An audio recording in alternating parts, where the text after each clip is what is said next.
Assalamualaikum dear students, today we will discuss T-test part 2 independent samples. A researcher wishes to determine whether the salaries of professional nurses employed by private hospitals are higher than those of employed by government hospitals. She selects the sample of nurses from each type of hospital and calculate mean and standard deviation of their salaries.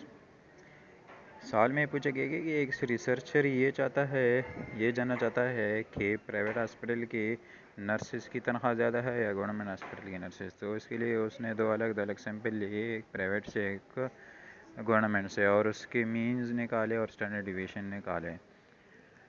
And she is 99% confidence कि उसकी जो hypothesis है वो true है। तो उस alpha की value 0.01 बन जाएंगी। तो उसको टेस्ट करने के लिए, क्योंकि यहाँ पे चूँकि दो सैंपल है, तो उसको टेस्ट करने के लिए अलग फार्मूले होंगे, दो अलग अलग सैंपल होंगे, और उसकी ये डाटा आपके पास है। x/1 is equal to 26,800, x/2 25,400, और इस तरह S1 600, S2 450, N1 10 है, N2 8 है।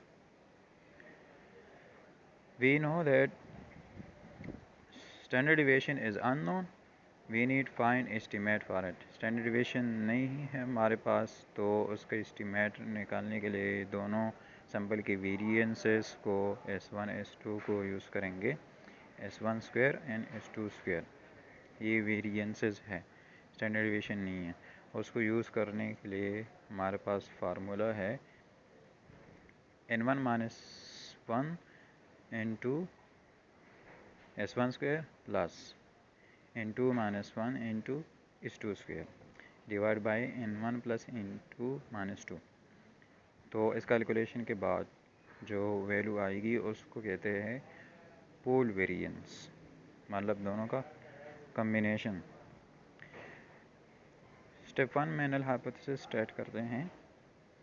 नल हाइपोथेसिस में ये कहा गया है कि population mean μ1 is less than or equal to population mean μ2। Alternate hypothesis में उसका ये क्लेम था कि पॉपुलेशन मीन μ1 जो कि प्राइवेट हॉस्पिटल की सैलरीज है greater than population mean μ2 government hospital. Step 2 में अल्फ़ा की वैल्यू 0.01 है, और उसको टी टेबल से निकालने के लिए जो डिग्री ऑफ फ्रीडम है वो लगा के टी टैब की वैल्यू 2.583 आती है। वो कैसे आती है उसके लिए हमारे पास, क्योंकि दो सिंपल है, इसमें एक और फार्मूला लगेगा N1 + N2 - 2। N1 की वैल्यू 10 है, N2 की वैल्यू 8 है, दोनों प्लस करके -2 = 16 आएगा। फिर टी टेबल में आप जाएंगे, टी टेबल में आप जाके, चूँकि ये वन टेल टेस्ट है, वन टेल टेस्ट इसलिए है कि उसका क्लेम था ग्रेटर देन, तो 16 के साथ मैच करके 0.01 को 2.58 आएगा। उसके बाद स्टेप नंबर 3 में टी स्टैटिस्टिक निकालेंगे। उसके लिए फार्मूला है T is equal to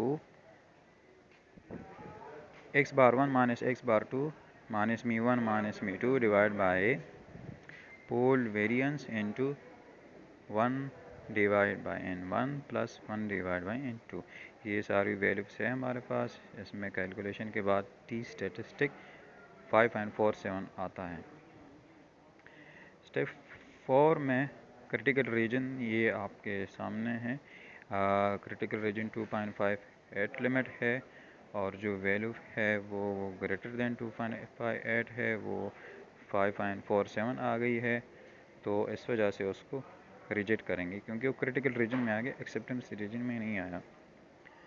तो फिर कंक्लूजन में हम ये करेंगे स्टेप 5 में, since our T calculation is greater than our T tabular and falls under critical region, so we will reject or null hypothesis at 1% level of significance, and we have sufficient evidence to conclude that salaries paid to nurses employed by private are higher than those to nurses employed by government hospital. So hope you understand. Thank you for watching. Allah Hafiz.